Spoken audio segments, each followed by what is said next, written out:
Hello, my lovely people. And today's topic is the topic that bothers a lot of people, but it's so unconscious that I decided to talk about it. It's the fear of change, right? Not the fear of unknown, but the fear of change, which is in a way of us making any decisions, taking actions, right? And why we stay in the familiar comfort zone and are so scared to come out of it, right? So, fear of change. We all want to make some changes in our life, right? We want to change our health, right? Change our. I'll just switch off the machine here so that we don't have any sounds, right? So, we all want to change something in our life, and it can be health, it can be career, it can be jobs, it can be relationship, it can be parenting styles, right? It can be financial abundance, right? Or freedom. So anything you want to make changes to, you want to do that, but there is something that is holding you back, and you know that it's something that you have no control over, because fear of change, if it's a fear of change, it's so unconscious, it's on the subconscious level, right? And it's wired to our survival mode, right? So it's kind of so strong, and many times because we are actually in the survival mode um, almost most of our lives, right? Fight or flight mode or survival mode, right? We cannot have that um, resilience, that willpower to change.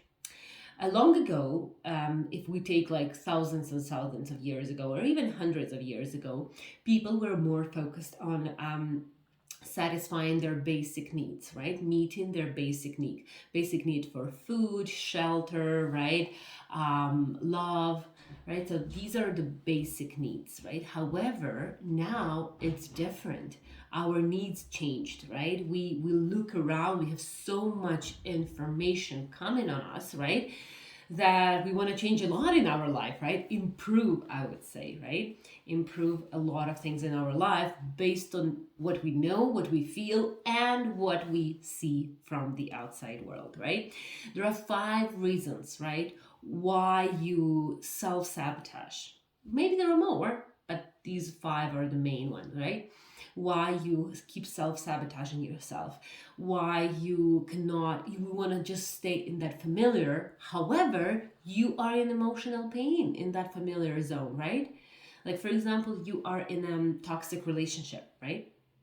Our mind, because of these 5 reasons, or one of these 5 reasons, right? Your mind wants to stay in that familiar zone, even if it's painful, right? Can you imagine that? That our mind is wired like that. So the first reason, right, is because by nature, you are wired to stay in the familiar to feel safe, right? So even if that familiar is pain, even if that's like toxic relationship, even abuse, right? It's the only thing you know. So you better stay there than face something unknown, because your mind believes that that unknown can be much worse than what you have now. Right? So that's why unconsciously you self sabotage, you procrastinate, or you just have indecision, right? And indecision leads to inaction. And so you are, it's one reason, right? Which is very basic and very important to know.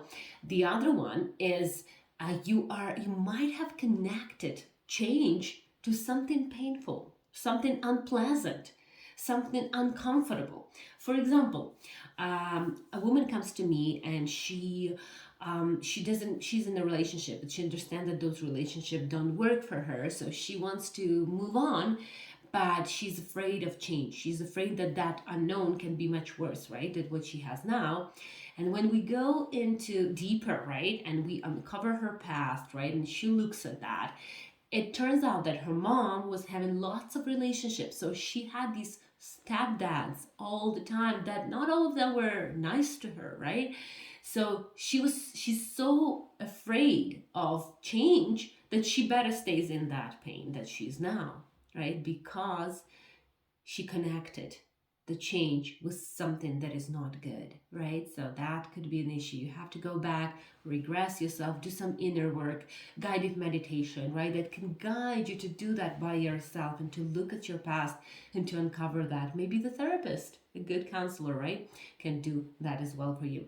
So reason number 3, right? You have fear of losing people if you change. So this is a very interesting one. Some people want to make changes in their lives, right? Like, for example, they want to move to another place, but they are afraid of losing the community or losing their circle of friends, right, around them.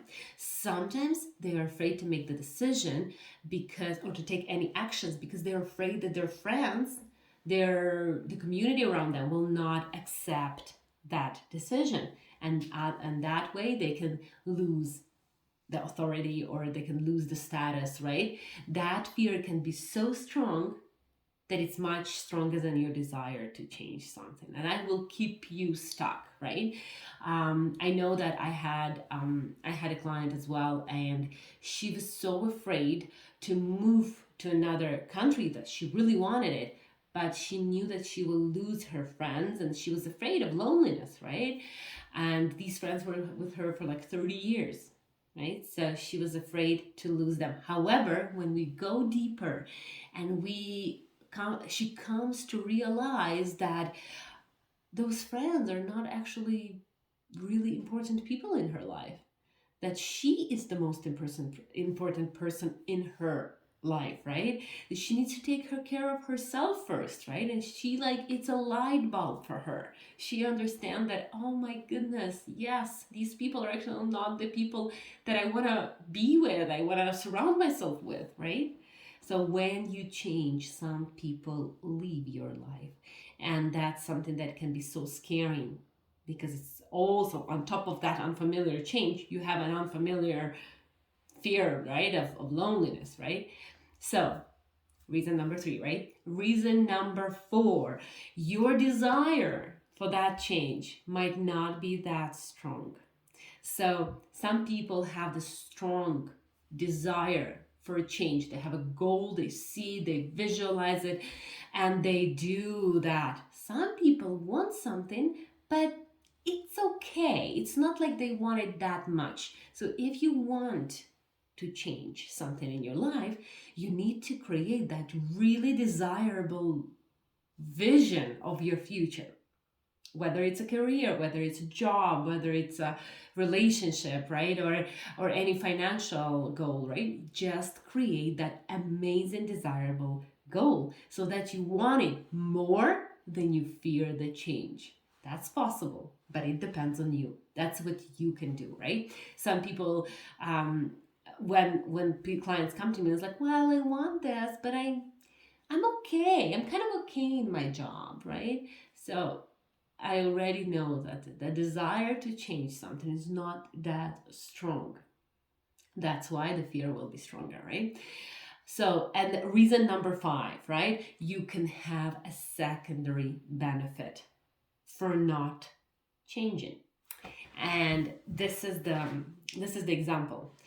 So, and I've already talked about it in another video, but it's a really good example. So I had eczema on my hands, and I tried lots of creams, lots of treatments, lots of different diets, right? And nothing seemed to help. So I decided to, when I started to learn about mind-body connection, right, I started to add psychological, right, work, inner work.